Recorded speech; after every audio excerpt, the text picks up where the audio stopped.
Story start होती है। Story के स्टार्ट में हमें तियान युआन क्लिफ का सीन दिखाते हैं, जिस जगह पर एक बंदा खड़ा हुआ था जिसको सभी लोग गालियां देते हुए कह रहे थे तुमने हमारे काफी सारे साथियों को मारा है और आज तुम बिल्कुल भी नहीं बचोगे। और वो सभी लोग काफी ज्यादा गुस्से में होते हैं। उन सभी की पावर काफी ज्यादा होती है। वो सभी सुप्रीम लेवल के कल्टिवेटर्स थे और इन सभी में से कुछ लोग सुप्रीम लेवल के पीक तक पहुंच चुके थे। जिसके बाद हम एक लड़की को दिखाते हैं। जो लड़की होती है वो कहने लगती है तुमने यहाँ पर मेरी बहन की जो लाइफ थी उसके साथ बहुत बुरे तरीके से खिलवाड़ करा है, मैं तुम्हें नहीं छोड़ूंगी। इसी के बाद एक ओल्ड मैन होते हैं जो कहने लगते हैं तुमने यहाँ पर मेरी पूरी फैमिली और मेरे क्लैन को खत्म कर दिया बस पावर अचीव करने के लिए, मैं तुम्हें भी नहीं छोड़ूंगा। और ये सभी लोग काफी ज्यादा गुस्सा होते हैं। और ये वो जो बंदा होता है वो और कोई नहीं, हमारा मेन कैरेक्टर चू डीमन किंग होता है। डीमन किंग जो होता है वो इन सभी को देखकर काफी ज्यादा परेशान होता है, क्योंकि डीमन किंग अकेला इन सभी को नहीं संभाल सकता था। उसकी जो स्वॉर्ड थी वो भी बहुत ज्यादा बुरे तरीके से डैमेज हो चुकी थी। तभी जो चू होता है उसके पीछे से एक लड़की निकल आती है जो कि कोई नहीं एक सेक्ट की मास्टर होती है जिसका नाम यू होता है। यू बोलने लगती है फाइनली आज तुम हमें मिल ही गए, लेकिन आज तुम अपनी हालत को देखो, तुम्हारी हालत आखिरकार कितनी ज्यादा खराब हो चुकी है।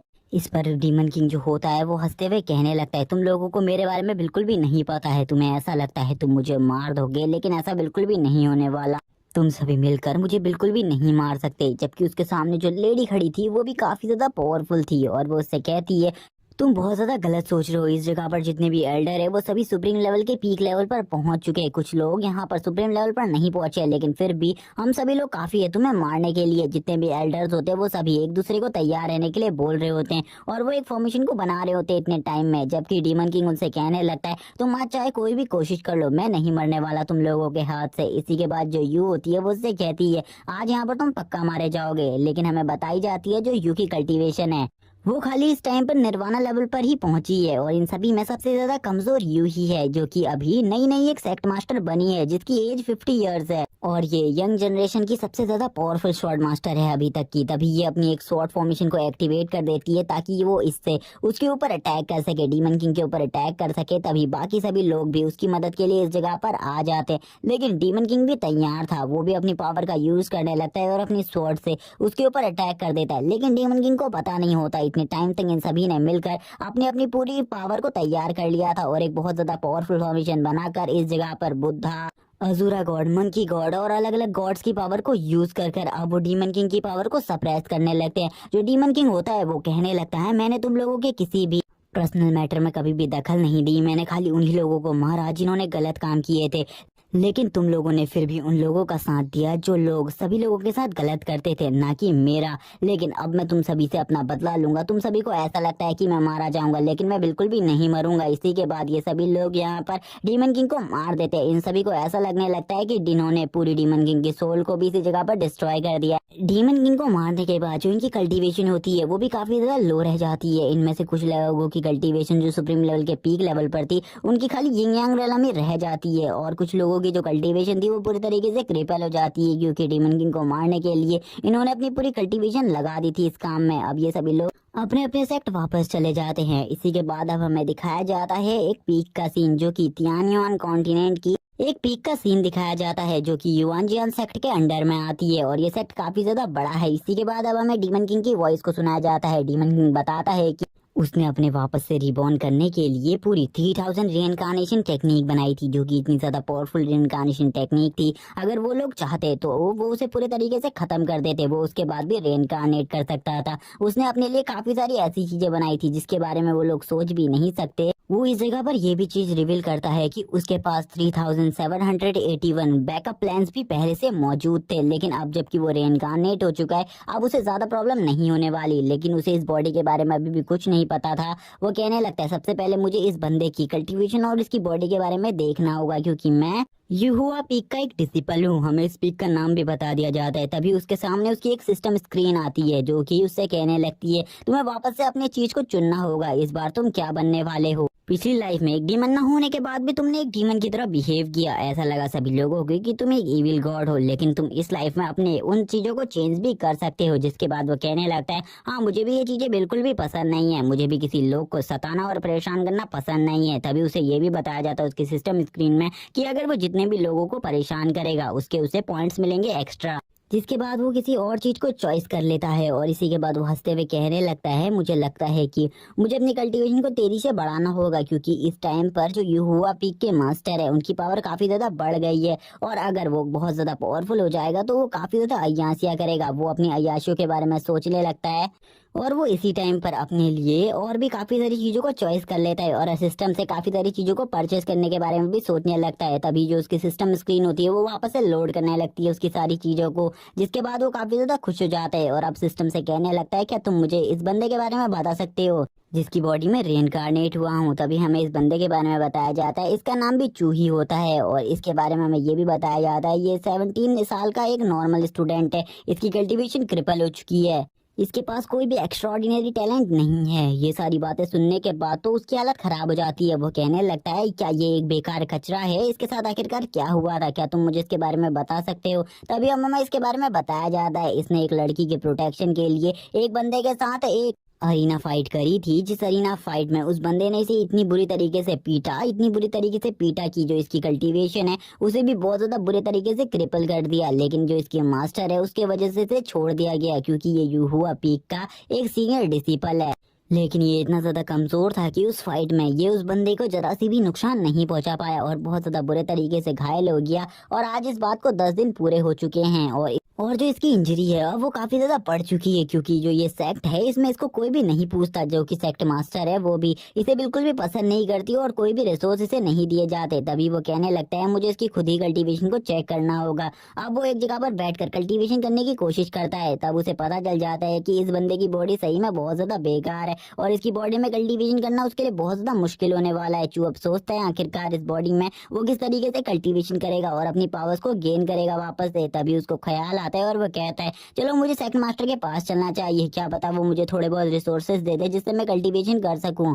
इसी के साथ ही अब हमें कुछ लोगों को दिखाया जाता है जो कि सेक्ट मास्टर के बारे में बात कर रहे होते हैं। सेक्ट मास्टर के बारे में बात करते वो कहने लगते हैं, सेक्ट मास्टर कुछ ही दिनों पहले वापस आई है। कुछ ही दिन पहले जिस डीमन किंग को मारा गया है उसको मारने में उन्होंने भी अपना फुल योगदान दिया था, इसीलिए उनको आने में काफी लंबा टाइम लग गया और उनकी जो कल्टीवेशन है वो भी काफी ज्यादा बेहतर हो चुकी है अब। और उन्होंने अब तक तो अपने आप को पूरे तरीके से हील भी कर लिया है। सभी लोग इस जगह पर डीमन किंग के ही बारे में बात कर रहे होते हैं। एक बंदा कहता है, क्या सही में रियली वो डीमन किंग मारा गया जिसके बारे में हमने काफी सारी चीजें सुनी थी। इसी के साथ अब हमें इस जगह पर चेन को दिखाते हैं। जो चेन होता है वो इन सभी को देख रहा होता है और इन सभी को देखते हुए कहने लगता है, तुम लोगों को ऐसा लगता है कि अभी मैं मारा जा चुका हूँ, लेकिन तुम लोगों को कैसे पता चलेगा कि मैं तुम लोगों के बीच में ही हूँ जिसके बारे में तुम बातें कर रहे हो। लेकिन इसी के बाद वो हंसने लगता है और तुरंत ही बाहर आ जाता है और इन सभी से कहने लगता है, क्या तुम मुझे सेक्ट मास्टर के बारे में बता सकते हो। तभी ये जो लोग होते हैं ये इससे जूनियर होते हैं, इसीलिए ये इसको ग्रीट करते हैं और इससे कहते हैं, सेक्ट मास्टर अभी अपने रूम में है, अगर आपको मिलना है तो आप वहां पर जाकर मिल सकते हैं। ये सभी लोग कहने लगते हैं, इसका नाम भी तो चू ही है, क्या इसका भी कोई कनेक्शन है डीमन किंग के साथ। अभी एक बंदा बोलता है, अगर इसका कनेक्शन डीमन किंग के साथ होता तो ये बंदा सबसे पहले अपनी कल्टीवेशन को ठीक करवाता, ना ही इसी तरीके से एक क्रिपल की तरह अपनी पूरी लाइफ को जीता। और ये बात सुनने के बाद सभी लोग उसकी बात से हामी भरते और कहते हैं, हाँ ये बात तो सही है, ये बंदा एक क्रिपल है। इसी के साथ अब हमें चू को दिखाया जाता है। जो चू होता है वो हॉल मास्टर के गेट के बाहर से खड़ा होकर कहने लगता है, हॉल मास्टर मुझे आपकी हेल्प चाहिए, मुझे आपसे एक हेल्प चाहिए और एक फेवर भी चाहिए। इसीलिए हॉल मास्टर उसे अंदर बुला लेती है और अंदर बुलाने के बाद उसे कहती है, मुझे पता चला जो तुम्हारे साथ 10 दिनों पहले हुआ वो काफी ज्यादा बुरा था, लेकिन मैंने तुम्हें पहले ही समझाया है कि तुम्हें कभी भी किसी के साथ फाइट नहीं करनी, ऐसा तुमने क्यों किया आखिरकार। तभी वो हॉल मास्टर को ग्रीट करता है और हॉल मास्टर से कहने लगता है, प्लीज आप मेरी हेल्प कर सकती है इस सब चीजों में। हॉल मास्टर से कहती है, मैं तुम्हारी हेल्प बिल्कुल भी नहीं कर सकती इन सब चीजों में, इसीलिए तुम मुझे परेशान मत करो और इस जगह से चले जाओ, क्योंकि अभी मेरी जो हालत है वो भी काफी ज्यादा खराब है, इसीलिए यहाँ से चले जाओ। लेकिन इस बात पर वो काफी ज्यादा गुस्सा हो जाता है। चू कहने लगता है, इन सब चीजों में मेरी कोई भी गलती नहीं है, मैं उनसे हार गया, अब इसमें बस आपकी गलती है, क्योंकि आपने ही मुझे कोई भी रिसोर्सेज आज तक नहीं दिए। आपको मुझे अच्छे रिसोर्सेज देने चाहिए, आप कभी भी मुझे अच्छे रिसोर्सेज नहीं देती, बल्कि मेरे जो जूनियर्स हैं उन्हें भी मुझसे अच्छे रिसोर्सेज दिए जाते हैं, लेकिन मेरी बारी पर सारे रिसोर्सेज खत्म हो गए हैं, बता दिए जाते हैं।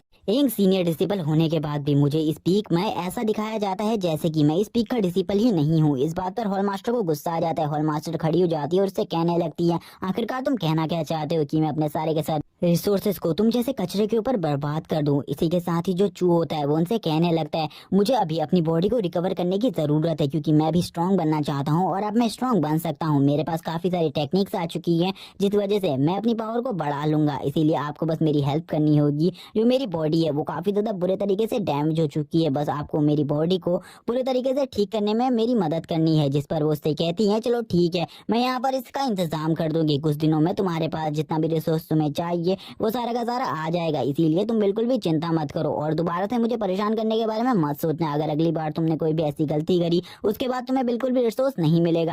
जिस बात को सुनकर जो चू होता है वो उनसे कहने लगता है मुझे बिल्कुल भी रिसोर्स की जरूरत नहीं है, मुझे बस आपसे एक फेवर चाहिए। मुझे आपके साथ डुअल कल्टीवेशन करनी है, क्योंकि मुझे पता है जो आपके पास ये डिवाइन बॉडी है, अगर इसके साथ ही मैं आपके साथ डुअल कल्टीवेशन करूँ तो मेरी इंजरी और मेरी पावर्स दोनों ही काफी ज्यादा बढ़ जाएंगे और मेरा टैलेंट लेवल भी काफी ज्यादा बढ़ जाएगा। इसीलिए अगर आप मेरे को ये फेवर कर देंगे तो ये काफी ज्यादा अच्छा रहेगा। और इस बात को सुनने के बाद मास्टर को गुस्सा आ जाता है। वो उससे कहने लगती है क्या सही में तुम मेरे साथ डुअल कल्टीवेशन करना चाहते हो? तुम्हें ऐसा लगता है कि मैं तुम्हारे जैसे एक छोटे बच्चे के साथ डुअल कल्टीवेशन करूंगी? इस बात पर वो काफी ज्यादा गुस्से में आ जाती है और उससे कहने लगती है निकल जाओ यहाँ से, तुम एक देशद्रोही हो और तुम इस तरीके का बात कैसे कर सकते हो मेरे सामने, जबकि मैं तुम्हारी एक सीनियर हूँ। जिस पर अब मास्टर को भी काफी ज्यादा गुस्सा आने लगता है और वो इसकी बात को सुनकर काफी ज्यादा शर्मा रही होती है। लेकिन चू को तो बिल्कुल भी शर्म नहीं आ रही थी, वो अभी भी इसी बारे में कह रहा होता है। जिस पर जो मिस यू होती हैं वो उसे अपने से दूर करती हैं और उससे कहती है निकल जाओ मेरी पीक से, तुम्हें मेरी पीक में रहने की कोई भी जरूरत नहीं है। अगर तुम इसी टाइम मेरी पीक से नहीं गए तो मैं तुम्हें इसी टाइम पर मार दूंगी। और वो उसे मारने के लिए तुरंत ही अपनी एक बहुत ज्यादा बड़ी स्वॉर्ड को भी बाहर निकाल लेती है और ये वही स्वॉर्ड होती है जिससे उन्होंने डीमन किंग के ऊपर भी अटैक किया था। लेकिन इस बार जो चू होता है वो पूरे तरीके से तैयार था। वो तुरंत ही अपनी पावर से एक सील को लगा देता है उनकी बॉडी के ऊपर, जिससे उनकी जो पूरी की पूरी कल्टीवेशन थी वो एक जगह पर रुक जाती है, यानी कि अब वो भी एक नॉर्मल ह्यूमन बन चुकी थी। चून से कहने लगता है अब मैंने आपकी सारी की सारी कल्टीवेशन को सील कर दिया है और इस कल्टीवेशन को मेरे अलावा कोई भी इस सील को नहीं हटा सकता आपकी बॉडी के ऊपर से। इसीलिए आपको मेरी बात माननी होगी और जो मैं चाहता हूँ आपको वह करना होगा। इस पर वो काफी ज्यादा डर जाती है और अब तुरंत ही वो अपने बेड के ऊपर नीचे गिर जाती है और उससे कहने लगती है जो तुम चाहते हो वो बिल्कुल भी नहीं होगा। चाहे कुछ भी हो जाए मैं तुम्हारे साथ कभी भी डुअल कल्टीवेशन नहीं करूंगी, क्योंकि मैं नहीं चाहती कि जो मेरी प्योरिटी है वो पूरे तरीके से एंड हो जाए एक बच्चे की वजह से। जिस पर अब वो उनसे कहने लगता है आपको यहाँ पर जो मैं चाहता हूँ वो तो करना ही होगा, क्योंकि आपको मेरे बारे में पता ही है ये अगर आपके ऊपर से ये सील नहीं हटी तो आपके साथ क्या क्या हो सकता है। अब वो उन्हें पूरे तरीके से डराने लगता है और उनसे कहता है अगर मैं इस बात को आपकी पड़ोसी सेट मास्टर को बता दूं कि आपकी बॉडी पर जो सील लगी हुई है जिससे आप अपनी पावर का यूज नहीं कर सकती, तो उसके बाद वो आपके साथ क्या करेगी आपको पता ही है। आपने उसके फादर को मारा था, वो तो आपको पूरे तरीके से खत्म ही कर देगी। जिस पर जो मास्टर यू होती हैं वो डर जाती है और उससे कहने लगती है आखिरकार तुम मुझसे क्या चाहते हो। अब वो तुरंत ही उनके करीब आ जाता है काफी ज्यादा और उनसे कहने लगता है मुझे किसी भी टाइप का रिसोर्स नहीं चाहिए जो आप मुझे दे सकती है, मुझे बस एक ही चीज चाहिए, मुझे आपके साथ डुअल कल्टीवेशन करनी है जिससे मैं अपनी एनर्जी को वापस से रिकवर कर सकूं और अपनी बॉडी को हील कर सकूं। क्योंकि एक यही रास्ता है, अगर मैं आपकी बॉडी के साथ डुअल कल्टीवेशन करूंगा तो मेरी जो पावर है वो पूरी तरीके से रिकवर हो जाएगी। इसके बारे में आपको भी पता है, लेकिन जो मिस होती है वो बिल्कुल भी ये नहीं करना चाहती थी। लेकिन वो दूसरी लीडर से डरी भी हुई थी, क्योंकि उन्हें पता था अगर उसको इस बारे में पता चल गया तो वो उसको मारने के लिए इसी जगह पर आएगी और वो बिल्कुल भी अपनी जान से हाथ नहीं धोना चाहती थी। इसीलिए अब वो ना चाहते हुए भी उसकी बात को मानने के लिए तैयार होना पड़ता है। लेकिन वो उसे एक और ऑफर देते हुए कहती है तुम्हें जितने भी रिसोर्स की जरूरत है मैं तुम्हें वो देने को तैयार हूँ, चाहे तुम्हें किसी भी मेडिसिनल हर्ब की जरूरत हो वो भी मैं तुम्हें ला कर दे दूंगी, बस तुम मेरी बॉडी के ऊपर से सील को हटा दो और किसी को भी इन सब चीजों के बारे में मत बताना। लेकिन चू तो बिल्कुल भी इन सब चीजों के लिए तैयार ही नहीं होता। वो कहने लगता है मुझे बस आपके साथ डुअल कल्टीवेशन करनी है, आपको बस तैयार होना होगा मेरे साथ डुअल कल्टीवेशन करने के लिए, आप बस मेरी डुअल कल्टीवेशन पार्टनर बन जाओ और मुझे किसी भी चीज की जरूरत नहीं है। अब वो उनके काफी ज्यादा करीब आकर इन सारी बातों को कर रहा होता है और वो कहता है आप अगर नहीं चाहती कि मैं किसी को इस बारे में बताऊं कि आपकी कल्टीवेशन शील हो गई है तो आपको ये करना ही होगा।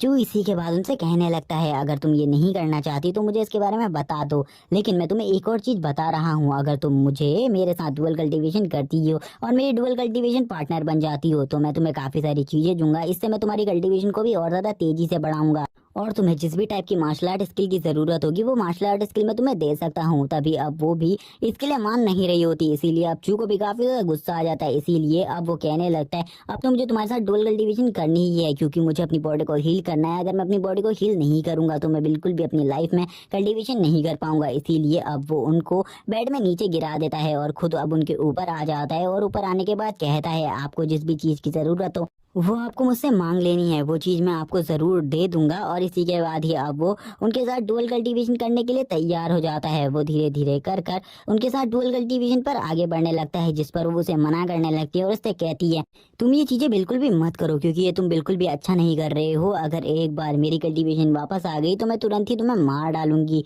जिस पर अब जो चेन होता है वो उससे कहने लगता है ठीक है तुम मुझे मार डालना, लेकिन मेरे ऑफर के बारे में सुन लो। मैं तुम्हें अभी एक स्क्रोल दिखाने वाला हूँ जो कि काफी ज्यादा पावरफुल स्क्रोल है। इसमें काफी ज्यादा पावरफुल टेक्निक लिखी हुई है जो कि एक हेवनली क्लास का स्क्रोल है। इसी के बाद ये तुरंत ही उस स्क्रोल को बाहर निकाल लेता है जो कि एक बुक के टाइप का होता है और उसमें काफी सारे स्किल्स को उसे दिखाने लगता है। वो कहता है क्या तुम्हें ये बुक नहीं चाहिए? अगर ये बुक तुम्हारे पास होगी तो तुम्हारी कल्टीवेशन तुरंत ही गॉड लेवल पर पहुंच जाएगी और इसके बाद तो तुम कॉन्टिनेंट की सबसे ज्यादा पावरफुल लेडी बन जाओगी। क्या तुम्हें कॉन्टिनेंट की सबसे ज्यादा पावरफुल लेडी बिल्कुल भी नहीं बनना है? इस स्क्रोल को देखने के बाद जो मास्टर यू होती है वो कहने लगती है आखिरकार इसके पास ये स्क्रोल कहाँ से आया, क्योंकि ये स्क्रोल तो काफी ज्यादा रेयर है। इसमें तो हेवनली क्लास की टेक्निक लिखी हुई है, इस जैसे बेकार इंसान को ये स्क्रोल कैसे मिल गया? अब वो इसको देखकर काफी ज्यादा हैरान होती है। और इसी के बाद इस जगह पर डुअल कल्टीवेशन का जो प्रोग्राम होता है वो स्टार्ट होने लगता है। जो चू होता है वो सेक्रेटरी के ऊपर आ जाता है और उनको किस कहने लगता है और उनसे कहने लगता है आपको मेरे साथ डुअल कल्टीवेशन तो करनी ही होगी, क्योंकि अगर आप मेरे साथ डुअल कल्टीवेशन नहीं करेंगी तो मेरी बॉडी बिल्कुल भी रिकवर नहीं होगी। इसी के साथ ही अब हमें दिखाते हैं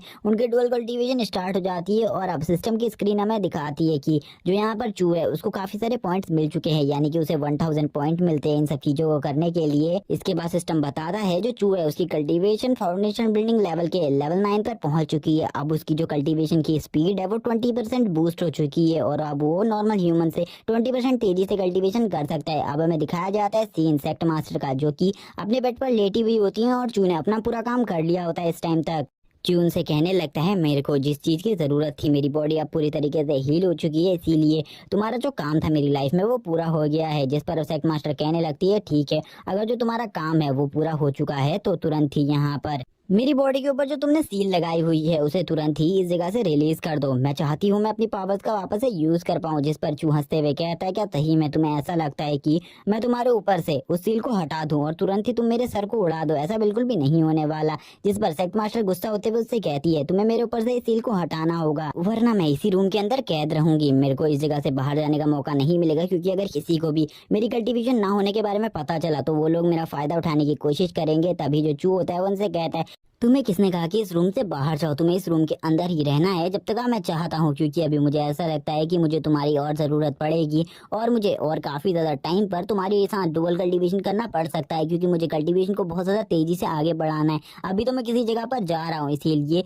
अभी मैं तुम्हारी हेल्प बिल्कुल भी नहीं कर सकता। लेकिन अगर तुमने इसको किसी और से तोड़वाने की कोशिश करी तो ये भी हो सकता है कि तुम्हारी डेथ हो जाए और तुम्हारी डेथ होने के बाद तो इस सील को मैं भी नहीं हटा सकता। और वो उसे रुकने को कहता है। तभी वो काफी ज्यादा गुस्से में उसके ऊपर चिल्लाने लगती है, जिस पर चून से कहता है लेकिन एक और बात मुझे तुम्हें बतानी है, अगर तुम मुझे किसी के हाथों से मरवा देती हो तो ये सील कभी भी कोई भी इंसान तुम्हारी बॉडी से नहीं हटा पाएगा और तुम्हें एक मॉर्टल की लाइफ जीनी पड़ेगी और इसी के बाद तुम्हें एक मॉर्टल की तरह मरना भी पड़ेगा। और वो यही कहते हुए बाहर निकल जाता है इस जगह से और वो कहता है तुम्हें अपने रूम में ही रहना होगा, क्योंकि मैं जल्द ही तुमसे मिलने के लिए वापस आऊंगा, क्योंकि मुझे अभी तुम्हारे साथ और भी ज्यादा डुअल कल्टीवेशन करनी है जिससे मैं अपनी पावर को और ज्यादा बढ़ा सकूं। अब इसी के साथ ही वो इस जगह से चला जाता है। अब हमें दिखाई जाती है सेक्ट लीडर की हालत को। जो सेक्ट लीडर यू होती है उनकी बॉडी बहुत ज्यादा शेक कर रही होती है, क्योंकि लगातार 5 घंटे हो चुके थे डुअल कल्टीवेशन लगातार करते हुए, जिस वजह से उनकी बॉडी काफी ज्यादा वीक हो गई थी और वो काफी ज्यादा गुस्से में भी थी। वो कहने लगती है एक बार मेरी पावर्स वापस आ जाए मैं इस बंदे को बिल्कुल भी नहीं छोड़ूंगी, मैं इसे यहीं पर मार डालूंगी, क्योंकि इसने जो मेरे साथ काम किया है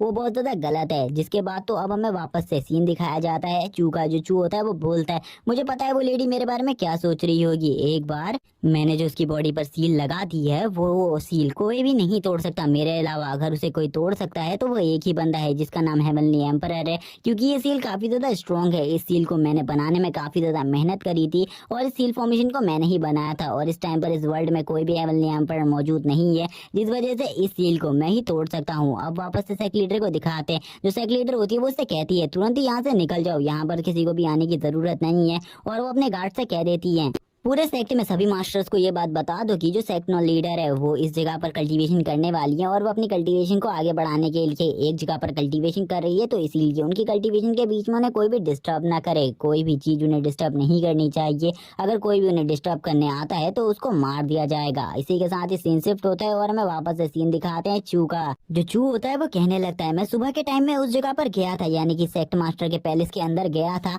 अब तो मुझे काफी लंबा टाइम हो चुका है, अब तो रात भी हो चुकी है और रात के टाइम पर मैं बाहर आया हूँ। तभी वो अपने फाउंडेशन को चेक करता है। उसे पता चलता है जो उसका फाउंडेशन है वो काफी ज्यादा बेकार है, उसे अपने फाउंडेशन को वापस से बनाना होगा, जिस पर वो काफी ज्यादा गुस्सा होता है। वो कहने लगता है मैंने अपनी पिछली लाइफ में भी अपने फाउंडेशन को खुद से बनाया था, इसीलिए मुझे ज्यादा प्रॉब्लम की कोई जरूरत नहीं है, मैं वापस अपने फाउंडेशन को बना सकता हूँ। बस मुझे वापस से उसी जगह पर जाना होगा जिस जगह पर मैंने पिछली लाइफ में अपने फाउंडेशन बनाने वाले सामान को पूरी तरीके से छुपा दिया था। क्या वो जगह पे अभी भी वो सामान होगा? इसी चीज के बारे में वो सोच रहा होता है और वो कहता है चलो ठीक है, मुझे एक बार उस जगह पर जाकर देखना चाहिए। ये तो मुझे पता है कि वो जगह युहुआ पीक से काफी ज्यादा दूर है, इसीलिए मुझे किसी न किसी चीज की मदद लेनी होगी उस जगह पर जाने के लिए, क्योंकि अभी इस टाइम पर मेरे पास फ्लाइंग की एबिलिटी नहीं है। तभी वो इस बंदे की स्पेस रिंग को चेक करने लगता है। इसे पता चलता है इस बंदे की स्पेस रिंग के अंदर एक फ्लाइंग आइटम है जो कि उसे उस जगह पर काफी ज्यादा तेजी से पहुंचा सकता है, इसीलिए अब वो उस आइटम के साथ उस जगह पर जाने के बारे में सोचने लगता है। वो कहता है मुझे युहुआ पीक से काफी ज्यादा आसानी से उस जगह पर जाना होगा, क्योंकि युहुआ पीक में काफी सारे गार्ड्स हैं और वो मुझे बाहर जाने से रोक सकते हैं, इसीलिए मुझे टेंशन लेने की जरूरत नहीं है। और वो तुरंत ही अपने सारे इंतजाम को करने के बाद अब इस जगह से निकल जाता है और निकलते हुए कहने लगता है चलो ठीक है, अब मैं इस जगह से जा सकता हूँ। और अब हमें एक नई जगह का सीन दिखाते हैं जिस जगह पर वो अपनी फ्लाइंग बोट पर उड़ रहा होता है। वो अपनी फ्लाइंग बोट पर उड़ते हुए कहता है कि मैं काफी ज्यादा आगे आ चुका हूँ युहुआ पीक के, लगभग मैंने 500 माइल को कवर कर लिया है, लेकिन अभी तक मैं उस जगह पर नहीं पहुंचा हूँ। मुझे लगता है वो जगह इससे भी ज्यादा दूर होने वाली है। और वो ये कहते हुए एक बहुत ज्यादा डीप जगह पे आ जाता है जो कि एक ओशन के सामने बनी हुई एक गुफा होती है जिसमें काफी ज्यादा चट्टाने होती है, जिसे देखकर वो कहता है चलो ठीक है, आखिरकार मैं उस जगह पर पहुंच ही गया जिस जगह पर मुझे पहुंचना था। और वो तुरंत ही अपनी उंगली को कट करता है और उसमें से काफी सारे ब्लड को बाहर निकाल कर एक फॉर्मेशन को ओपन करने लगता है। और वो उस फॉर्मेशन को थोड़ी ही देर में ओपन करने के बाद अंदर जाता है तो उसे दिखता है जो उसका सामान है वो अभी तक पूरी तरीके से सेफ है। और वो अब इस सामान को अपनी स्पेस रिंग में डालने के बारे में सोचता है, और लेकिन तभी इस जगह पर उसे कुछ और कल्टीवेटर्स का और भी महसूस होता है जो कि उसके पीछा करते हुए इस जगह पर आ गए थे, लेकिन अभी तक उसने सारे के सारे सामान को अपनी स्पेस रिंग में ट्रांसफर कर दिया था। जिसके बाद ये सोचने लगते हैं आखिरकार वो कौन हो सकता है जो कि उसके पीछे इस जगह पर आ चुका है। और वो तुरंत ही जैसे ही पीछे मुड़कर देखता है तो उसके पीछे से एक आवाज आती है, मुझे बिल्कुल भी नहीं लगा था तुम पूरे तरीके से रिकवर हो चुके होगे, मुझे तो लगा था अभी तक तुम्हारी हालत काफी ज्यादा खराब होगी। लगता है युहुआ पीक के लीडर ने तुम्हारे ऊपर काफी ज्यादा पैसे को खर्च किया है तुम्हारी बॉडी को रिकवर करने के लिए। और ये बंदा और कोई नहीं होता, ये बंदा वही है जिसने इसे 10 दिन पहले बहुत ज्यादा बुरे तरीके से पीटा था और इसकी कल्टीवेशन को भी क्रिपल कर दिया था। इसका नाम झाओ है। झाओ यहाँ पर कहने लगता है तुम तो काफी ज्यादा बेकार है, कचरे की तरह अभी भी हो, तुम्हारी जो लेवल है कल्टीवेशन का वो अभी भी काफी ज्यादा कमजोर है, तुम्हें अपनी कल्टीवेशन को आगे बढ़ाना चाहिए। तुम युहुआ पीक के एक सीनियर डिसिपल हो, तुम इतने ज्यादा बेकार कैसे हो सकते हो? जिस पर अब तो चू को भी गुस्सा आ जाता है। वो कहने लगता है ये जो बॉडी का ओनर था उसके बारे में मुझे कुछ भी नहीं पता, लेकिन मैं इस बंदे को बिल्कुल भी नहीं छोड़ूंगा, मैं इस बॉडी के ओनर के हिसाब से ही इसे बहुत ज्यादा बुरे तरीके से मारूंगा और इसकी कल्टीवेशन को भी क्रिपल कर दूंगा। लेकिन अभी मैं इतना ज्यादा पावरफुल नहीं हूँ, इसीलिए वो उससे कहता है चलो ठीक है, मैं तुमसे एक चीज कहना चाहता हूँ, आज से 10 दिन बाद हम लोग वापस से एक और रीमैच करेंगे जिसमें जो भी जीतेगा वो ही बंदा बहुत ज्यादा पावरफुल होगा, इसीलिए जो रीमैच है उसके लिए तुम जरूर आना। और अब ये दोनों ही रीमैच के लिए तैयारी करने लगते हैं। जो झाऊ होता है वो कहने लगता है मुझे तैयारी की बिल्कुल भी जरूरत नहीं है, क्योंकि मैं अगर चाहता हूँ तो तुम्हें मैं अपनी एक ही स्वॉर्ड स्ट्राइक में मार डालूंगा। जिस पर जो उसके दोनों टीममेट्स होते हैं वो कहने लगते हैं ब्रदर हमें आपके बारे में पता है, लेकिन इस बारे में सभी लोगों को बता देना ही अच्छी बात होगी, वरना इस बार भी जो युहुआ पीक के डिसिपल है वो ऐसा कहेंगे कि तुम उसे परेशान करते रहते हो। इसी के बाद ही अब वो जो बंदा होता है वो इस जगह पर अपनी एक वॉइस मैसेज का यूज करता है जिससे वो 1000 ऑफ माइल तक अपने वॉइस मैसेज को पहुंचा सकता था। जिसके बाद वो अपने सारे वॉइस मैसेज को बोलने लगता है। उसका जो मैच है वो युहुआ पीक के डिसिपल चू के साथ होने वाला है और ये एक लाइफ एंड डेथ मैच होगा। इसमें जो भी बंदा जीतेगा उस बंदे की लाइफ रहेगी और दूसरा बंदा मारा जाएगा। और वो इस बारे में सारी अनाउंसमेंट करके बताने लगता है जो भी इसमें हारेगा और जो भी इसमें जीतेगा उसके ऊपर कोई भी एक्शन नहीं लिया जाएगा। इसी के बाद जितने भी यूओपी के डिसिपल होते हैं वो कहने लगते हैं आखिरकार इस बेकार लड़के ने इतना बड़ा पंगा क्यों लिया है, ये तो बिल्कुल भी इतना ज्यादा सक्षम नहीं है कि ये उस बंदे का सामना कर सके, लेकिन फिर भी इसने उस बंदे को चैलेंज क्यों दिया, क्या ये पागल हो गया है। सभी डिसिपल जो होते हैं वो काफी ज्यादा गुस्सा होते हैं। तभी अब हमें दिखाते हैं जो चू होता है वो वापस से पीक में आ जाता है और पीक में आने के बाद अपने हॉल मास्टर के रूम पर पहुंच जाता है और हॉल मास्टर के रूम के बारे में कहने लगता है उस जगह की जो स्पिरिचुअल एनर्जी है वो काफी ज्यादा है, इसीलिए वो जगह मेरे लिए सबसे ज्यादा अच्छी होने वाली है कल्टीवेशन करने के लिए। मुझे उसी जगह पर जाकर कल्टीवेशन करनी होगी। तभी ये हॉल मास्टर से इस जगह पर परमिशन लेने के लिए आया हुआ होता है, लेकिन तभी ये अपने मन में कहने लगता है जो हॉल मास्टर है वो मेरी एक लेडी है, इसीलिए मुझे उनसे परमिशन लेने की कोई भी जरूरत नहीं है। और तुरंत ही ये हॉल मास्टर के रूम में आ जाता है जिस जगह पर हॉल मास्टर इस टाइम पर रेस्ट कर रही होती है, क्योंकि वो सुबह से बिल्कुल भी बाहर नहीं निकली थी और वो ना ही बाहर जा सकती थी क्योंकि उनके पास कल्टीवेशन नहीं थी।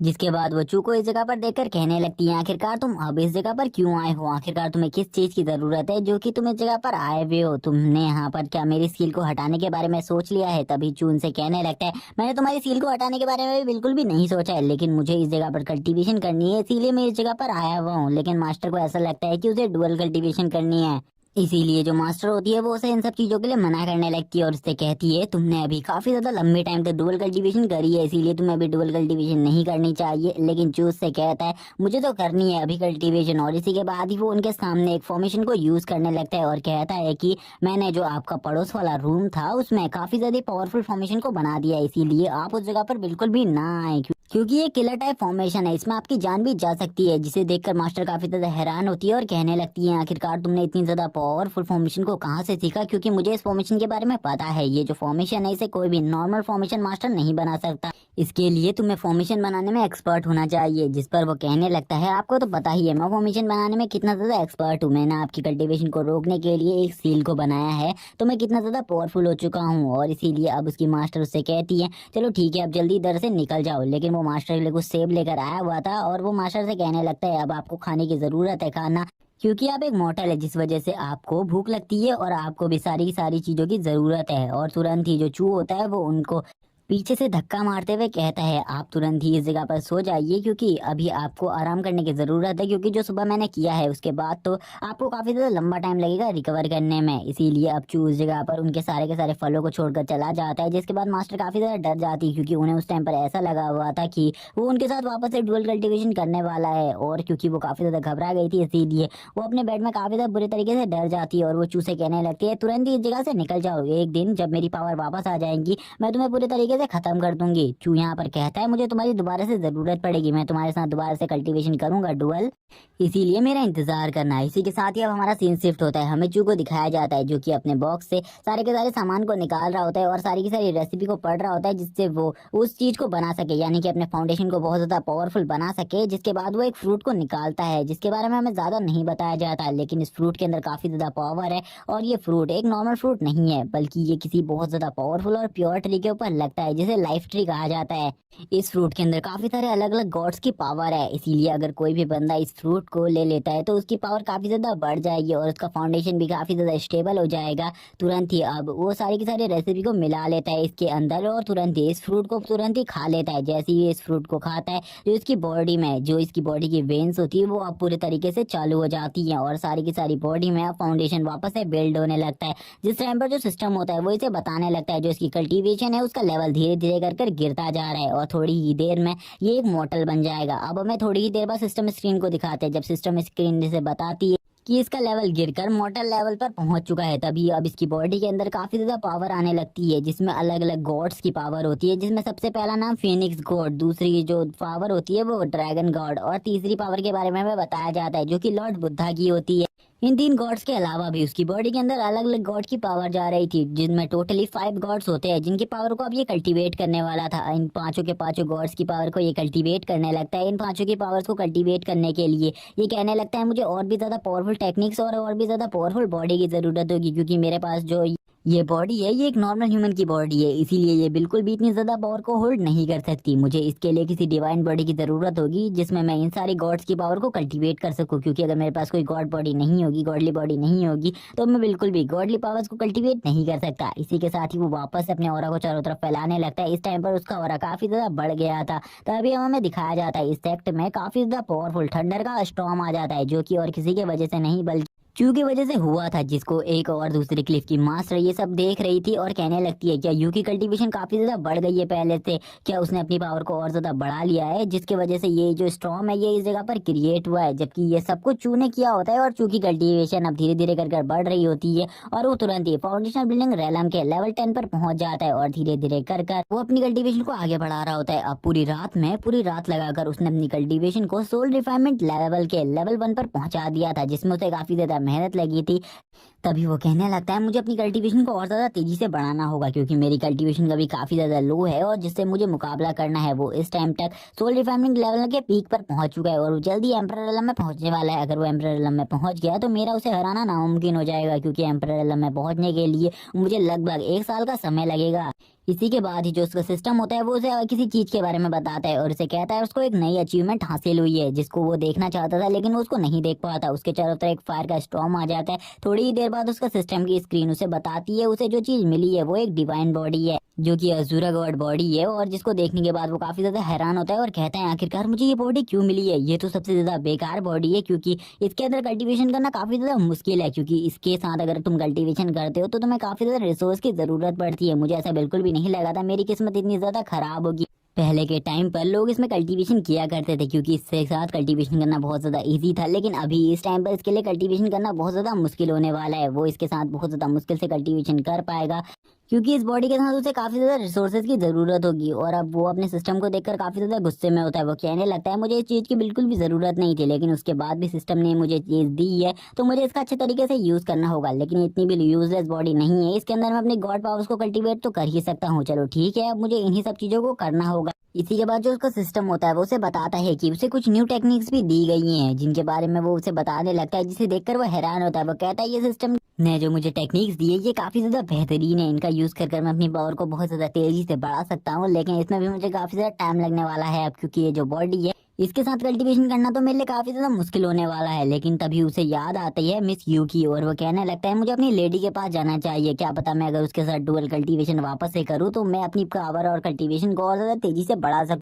तभी अब हमें दिखाते हैं मिस यू को, जो कि इस टाइम पर फल को खा रही होती है, जो कि कल रात को उसके लिए वो लेकर आया हुआ था। वो कहने लगती है ये फल काफी ज्यादा अच्छा है, लेकिन जैसे ही वो इस जगह पर चू को देखती है वो काफी ज्यादा गुस्से में आ जाती है और उससे कहने लगती है आखिरकार तुम अभी किस काम के लिए इधर पर आए हुए हो। तभी जो चू होता है वो उनसे कहने लगता है मुझे ऐसा लगता है आपने काफी लंबे टाइम से नहीं नहाया है।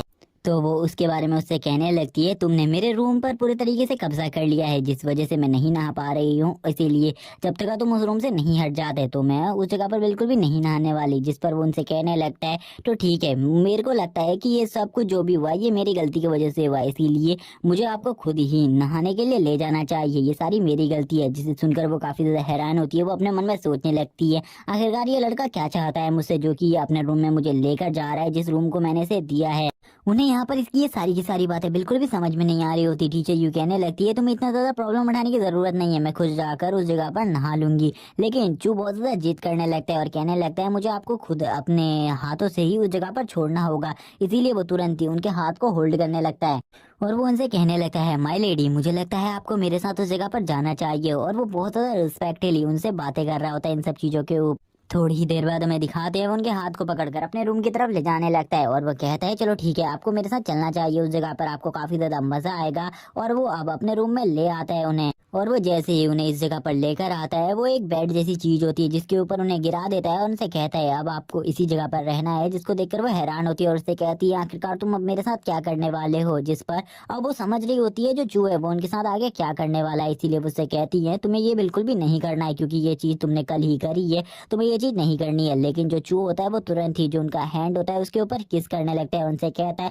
आपको भी इस बार बहुत ज्यादा मजा आएगा, इसीलिए आपको ये चीज करनी चाहिए। जिसके बारे में मिस यू को भी पता था अगर इसका मूड हो चुका है करने का तो अब ये बिल्कुल भी नहीं रुकेगा, इसीलिए वो उससे कहती है चलो ठीक है अब तुम अपना स्टार्ट करो। और वो ये कहने के बाद काफी ज्यादा डर रही होती है क्योंकि उसने ये काम कल ही किया था, इसीलिए वो काफी ज्यादा घबरा रही होती है और उसे काफी ज्यादा पसीना आने लगता है। तभी हमारा सीन शिफ्ट होता है, हमें बाहर का सीन दिखाते हैं। बाहर उनका जो सीनियर होता है वो आया हुआ होता है। वो सीनियर कहने लगता है आखिरकार मेरी जूनियर कहाँ पर है। और वो जूनियर से कहने लगता है, यानी कि मिस यू से कह रहा होता है तुम्हें बाहर आना चाहिए मुझको रिसीव करने के लिए, लेकिन अंदर तो कुछ और ही काम चल रहा होता है। वो अंदर से ही कह देती है तुम्हें अंदर आने की अभी कोई भी जरूरत नहीं है, क्योंकि मैं अंदर कुछ और काम कर रही हूँ। मेरी जो हालत है वो कल्टीवेशन करने में काफी ज्यादा बुरी हो चुकी है, जिस वजह से मैं तुमसे अभी नहीं मिल सकती। इस जगह पर हम देख सकते हैं इस जगह पर कुछ और ही काम चल रहा था, यानी कि इस जगह पर मिस यू और चू दोनों मिलकर डुअल कल्टीवेशन कर रहे थे। तभी हमें दिखाते हैं जो चू होता है उसके सामने वापस से उसकी स्क्रीन आती है और उसकी स्क्रीन कहने लगती है उसे वापस से और भी ज्यादा पॉइंट्स मिल चुके हैं, जिस पर अब वो उसे बताते हैं वो उसके लिए काफी सारी रेसिपी को लेकर आए, यानी कि मेडिसिनल हर्ब, जिससे उसकी बॉडी में जितनी भी इंजरीज है वो उन सभी को हील कर सकते हैं एक ही बार में। तभी जो चू होता है वो उससे कहने लगता है तुम्हारे पास जितनी भी मेडिसिनल हर्ब है वो तुम मुझे दे दो, जिस पर वो उसके सामने अपनी सारी की सारी मेडिसिनल हर्ब को रख देती है और उसे कहती है ये सारी की सारी अभी तुम लेकर जा सकते हो, बाद में मैं तुम्हें और भी मेडिसिनल हर्ब दे दूंगी, इसीलिए अभी इनको लेकर चले जाओ यहाँ से और इससे ही अपना काम चलाओ। वैसे भी आज तुमने जो किया है वो काफी ज्यादा दर्द भरा है मेरे लिए। और अब वो ये सारी चीजें देने के बाद अपने मन में सोच रही होती है एक दिन वो इन सभी चीजों का हिसाब इससे चुकता करेंगी, जिस पर जो कहने लगता है मेरे पास अभी काफी सारे स्पिरिट स्टोन हो चुके हैं, इसीलिए मुझे अभी तुम्हारी जरूरत नहीं पड़ने वाली कुछ दिनों तक, लेकिन मैं जल्द ही तुम्हारे पास वापस आऊंगा तुम्हारे साथ डुअल कल्टीवेशन करने के लिए। और इसी के बाद अब वो सोचने लगती है इसके साथ डुअल कल्टीवेशन कर कर उसकी जो बॉडी है वो काफी ज्यादा वीक हो चुकी है, उसे अपनी बॉडी को वापस से रिगेन करना होगा, यानी कि उसकी बॉडी की पावर को। तभी वो सोचने लगती है क्या उसे किसी की हेल्प लेनी चाहिए इन सब चीजों में, लेकिन वो सोच रही होती है फिर से अगर इस बंदे को पता चल गया और इस बंदे को कुछ हो गया तो हमेशा के लिए वो एक मॉर्टल रह जाएगी और सभी लोगों को इस बारे में भी पता चल जाएगा कि उसने उसके साथ डुअल कल्टीवेशन करी है, इसीलिए उसे इन सब चीजों के बारे में किसी को भी नहीं बताना होगा। तभी वो अपने कपड़ों के अंदर से एक चीज को निकालती है जो कि फॉक्स मास्क होता है, और ये और किसी का नहीं डीमन किंग का वेपन था, और यानी कि डीमन किंग इसे यूज किया करता था। वो कहने लगती है जब तक ये चीज मेरे पास है मुझे और किसी भी चीज की जरूरत नहीं है, क्योंकि ये चीज एक ऐसी चीज है जिससे मैं अपनी कल्टीवेशन को हाइड कर सकती हूँ और सभी लोगों को ऐसा लगेगा कि मेरी बॉडी के अंदर से अभी भी ऑरा निकल रहा है और किसी को भी इस बारे में पता नहीं चलेगा कि मैंने अपनी कल्टीवेशन को खो दिया है। अब उसके पास यही चीज बची हुई थी जो कि उसके पास थी। वो कहने लगती है अगर इसको भी पता चल जाता, यानी कि चू को इस बारे में पता चल जाता, तो वो इस चीज को भी लेकर चला जाता, इसीलिए उसने इस चीज को छुपाया हुआ था। तभी वो अब इस चीज को पहनने लगती है अपने ऊपर। इसी के बाद चू को दिखाया जाता है जो कि रूम के बाहर ही खड़ा होता है। चू कहने लगता है मुझे इन सब चीजों के बारे में पहले से ही पता था, लेकिन मुझे फॉक्स मास्क की बिल्कुल भी जरूरत नहीं है, वो बस तुम जैसी लड़कियों के ऊपर ही शूट करता है, उसे मैंने कभी भी अपनी लाइफ में यूज नहीं किया था, लेकिन वो तुम्हारे ऊपर काफी ज्यादा शूट करेगा। जब मैं अगली बार तुम्हारे साथ डुअल कल्टीवेशन करूंगा तो मुझे और भी ज्यादा अच्छा लगेगा जब तुम अगर उस फॉक्स मास्क को पहनकर मेरे सामने आओ, तो उसके बाद तो तुम और भी ज्यादा ब्यूटीफुल लगोगी। वो इन्हीं सब चीजों के बारे में सोच रहा होता है और अपनी लार को टपका रहा होता है। वो अब इन सब चीजों के बारे में सोचना बंद करता है और वो कहता है मुझे सबसे पहले अपनी स्वॉर्ड टेक्निक को सीखना होगा, क्योंकि इस बार जो मुझे रिवॉर्ड मिला है वो एक स्वॉर्ड है जिसके बारे में हमें बताया जाता है। ये स्वॉर्ड का नाम ब्लड स्वॉर्ड है। जिसके बाद वो बोलता है मुझे स्वॉर्ड की प्रैक्टिस भी करनी होगी और मुझे अपनी स्वॉर्ड सोल को भी जनरेट करना होगा। थोड़ी ही देर में वो स्वॉर्ड की प्रैक्टिस करने लगता है और अपनी बॉडी से एक रेड कलर की सोल को बाहर निकालता है जो कि स्वॉर्ड को लेकर उस आगे की तरफ जाने लगती है, जो कि इस स्वॉर्ड का ऑरा होता है। लेकिन थोड़ी ही देर में वो अब खुद इससे प्रैक्टिस करने लगता है और काफी ज्यादा तेजी से आगे बढ़ने लगता है। हम देखते हैं कि वो अपनी स्वॉर्ड पावर से काफी ज्यादा देर तक फ्लाई कर पा रहा था और वो धीरे धीरे कर के आगे बढ़ता हुआ जा रहा था। तभी धीरे धीरे ही वो बहुत ज्यादा आगे तक पहुंच जाता है, यानी कि वो टोटली 999 मीटर्स के आगे भी पहुंच जाता है। जिसके बाद वो काफी ज्यादा खुश होता है। वो कहने लगता है इस चीज को अचीव करने के लिए मैंने काफी लंबे टाइम का वेट किया था, अब मेरे पास ट्रू स्वॉर्ड क्यूई आ जाएगी। और थोड़ी ही देर में उसके सामने गेट ओपन होता है जो कि उसकी बॉडी के अंदर ट्रू स्वॉर्ड क्यूई को डाल देता है। जिसके बाद अब उसके पास एक स्वॉर्ड गॉड की पावर भी आ जाती है, यानी कि अब लिटरली उसके पास 6 गॉड की पावर हो चुकी थी। और वो कहने लगता है अब मेरे पास टोटली 6 गॉड्स की पावर है, इसीलिए अब मुझे पता है कि मुझे इस वर्ल्ड में कोई भी डिफीट नहीं कर सकता। पिछली लाइफ में मेरे पास एक सिंगल गॉड की पावर थी, जिस वजह से इन लोगों ने मुझे बहुत ज्यादा बुरे तरीके से मार दिया था, लेकिन इस बार तो उन 6 गॉड्स की पावर भी मेरे पास है, इसीलिए इन सभी लोगों का मुझे हराना बहुत ज्यादा मुश्किल होगा। तभी वो अब अपनी स्वॉर्ड के साथ वापस जाने लगता है, क्योंकि वो बहुत ज्यादा आगे तक आ चुका था, अपने युहुआ पीक से भी बाहर आ गया था, इसीलिए अब वो वापस जाने लगता है। इस चीज को सारे के सारे जितने भी पीक मास्टर्स होते हैं वो देख रहे होते हैं। तभी जो एक पीक मास्टर होती है वो कहने लगती है आखिरकार ये चीज कौन कर रहा है, क्या ये चीज किसी युहुआ पीक के स्टूडेंट ने करी है? मुझे बिल्कुल भी नहीं समझ में आ रहा आखिरकार इतना ज्यादा टैलेंटेड कौन है युहुआ पीक में जिस बंदे ने ये सब कुछ किया है। ये तो एक ट्रू स्वॉर्ड क्यूई है जिसको हर स्वॉर्ड्समैन हासिल करना चाहता है। इतनी पावरफुल स्वॉर्ड क्यूई को आखिरकार किसने जगाया है, मुझे इसके बारे में कुछ भी नहीं पता।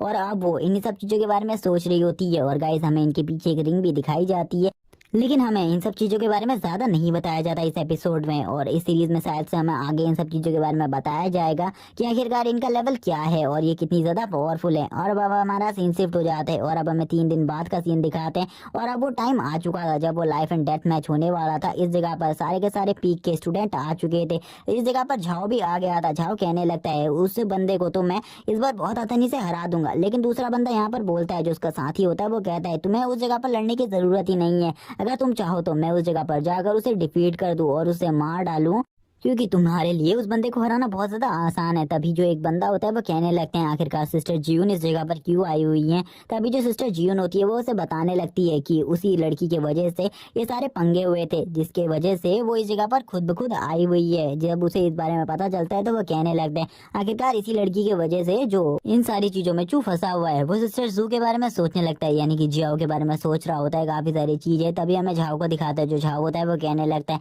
इस लाइफ एंड डेथ मैच को तो मैं ही जीतूंगा और ये काफी ज्यादा इजी रहेगा मेरे लिए, क्योंकि वो बंदा तो मेरे सामने कुछ भी नहीं है, मैं उसे बहुत ज्यादा इजीली डिफीट कर दूंगा। तभी जो झाओ की पीक के जितने भी स्टूडेंट होते हैं वो कहने लगते हैं बहुत ज्यादा इजी है इस जगह पर, ब्रदर बहुत ज्यादा आसानी से जीत जाएंगे। और आज तो जो वो बंदा है यानी कि चू, वो बहुत ज्यादा बुरे तरीके से अपनी लाइफ को खोने वाला है। लेकिन उसी टाइम पर इस जगह पर एक और लड़की आ जाती है जो कि इन सभी की सीनियर होती है, जिसका नाम यूनजिया होता है। यूनजिया इस जगह पर आते हुए कहने लगती है तुम लोगों को पहले से ही अपना डिसीजन नहीं लेना चाहिए, सबसे पहले उस बंदे को इस जगह पर आने दो, वो इस जगह पर जब आ जाएगा तब इस चीज का फैसला हो जाएगा। सभी लोग अब आसमान की तरफ देखने लगते हैं।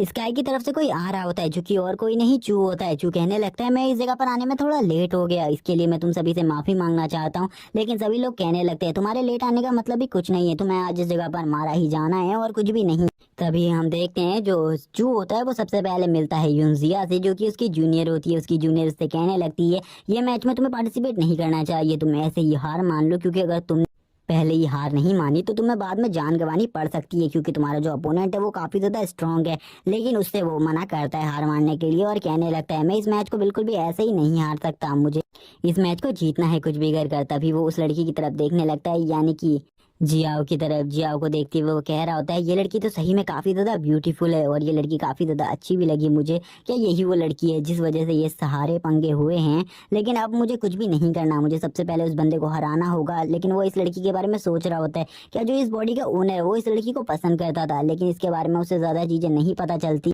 क्योंकि जो सिस्टम था उसने इन सब चीजों के बारे में उसे बिल्कुल भी नहीं बताया था। अब हमें वापस से सीन दिखाया जाता है झाओ के दोस्तों का। जो झाओ के दोस्त होते हैं वो कहने लगते हैं झाओ तुम्हारे लिए ये बहुत ज्यादा इजी टास्क है, तुम इसे बहुत ज्यादा इजीली डिफीट कर सकती हो और इसे बहुत ज्यादा आसानी से मार सकते हो, हमें इसे लड़ने दो, क्योंकि तुम तो इसे बहुत ज्यादा आसानी से मार दोगे, हमारे लिए शायद से ये थोड़ी बहुत प्रॉब्लम क्रिएट कर पाए। लेकिन झाओ उनसे कहने लग शांत हो जाओ यहाँ पर, क्योंकि ये मैच अभी स्टार्ट होने वाला है। इसी के बाद झाओ अरीना रिंग में पहुंच जाता है और अरीना रिंग में पहुंचकर कहने लगता है चलो ठीक है अब मुझे वेट मत कराओ, इस जगह पर आ जाओ फाइट करने के लिए। जिस पर अब चूज से कहने लगता है रुक जाओ जरा, क्योंकि मुझे एक काम है, जिस काम को मैं पहले कर लूँ उसके बाद मैं तुम्हारे साथ अरीना रिंग में फाइट के लिए आ जाऊंगा। इस जगह पर आने के बाद ये सभी को कहने लगता है मेरे पास एक 6 ग्रेड की पिल है जो कि काफी ज्यादा अच्छी है, और अगर तुम लोग चाहते हो ये पिल को लेना तो तुम्हें बेट लगानी होगी मुझसे कि हम दोनों की फाइट में कौन जीतेगा। जो भी इस बेट को जीत जाएगा वो बंदा इस 6 ग्रेड की पिल की बोतल को अपने पास रख सकता है। वो कह रहा होता है कि ये पिल काफी ज्यादा महंगी है, इसके बारे में तुम्हें अगर जानना है तो तुम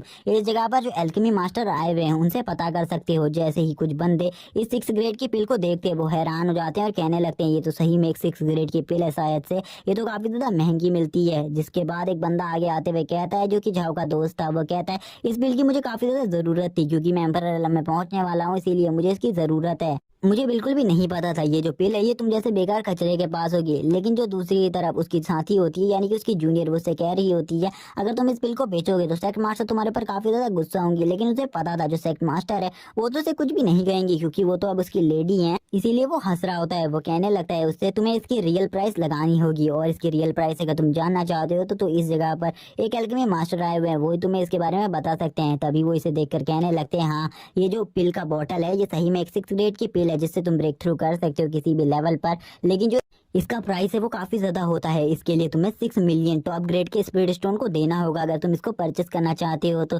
जैसे ही ये सभी लोग 6 मिलियन टॉप ग्रेड के स्पीड स्टोन के बारे में सुनते हैं इन सभी लोगों के पसीने छूटने लगते हैं, क्योंकि इसका प्राइस काफी ज्यादा था, क्योंकि इस बॉटल के अंदर टोटली 10 पिल्स थी। तभी चू इनसे कहने लगता है तुम्हें ज्यादा घबराने की जरूरत नहीं है, मैं तुम्हारे लिए एक और चीज इजी कर देता हूँ, तुम 6 मिलियन जो कॉइन तुम्हें इकट्ठा करने हैं वो मिलकर जुलकर भी कर सकते हो। तभी अब सभी लोग खुश हो जाते हैं और कहने लगते हैं हाँ हम इस काम को मिलजुल कर बहुत ज्यादा इजीली कर देंगे। सभी लोग अब इसमें अपना सामान इकट्ठा करने लगते हैं और सभी लोग बैठे एक ही चीज के ऊपर लगा रहे थे, जो चू है वो इस फाइट को हार जाएगा। सभी लोग यही कह रहे होते हैं। तभी जो हम दिखाते हैं चू होता है वो कहने लगता है इन सभी चीजों का फैसला और कोई नहीं, जो इस जगह पर एल्केमी मास्टर आए हुए हैं वो करेंगे, और अगर तुम लोग बैठा जाते हो तो ये सारा का सारा सामान मुझे मिल जाएगा। और जो वो एल्केमी मास्टर होते हैं वो भी इन सब चीजों के लिए एग्री हो जाते हैं और चू से कहने लगते हैं हाँ ठीक है, जो तुमने फैसला लिया है उस फैसले पर टिके रहना, क्योंकि सभी को लगता था जो चू है वो इस मैच को बहुत ज्यादा इजीली हार जाएगा।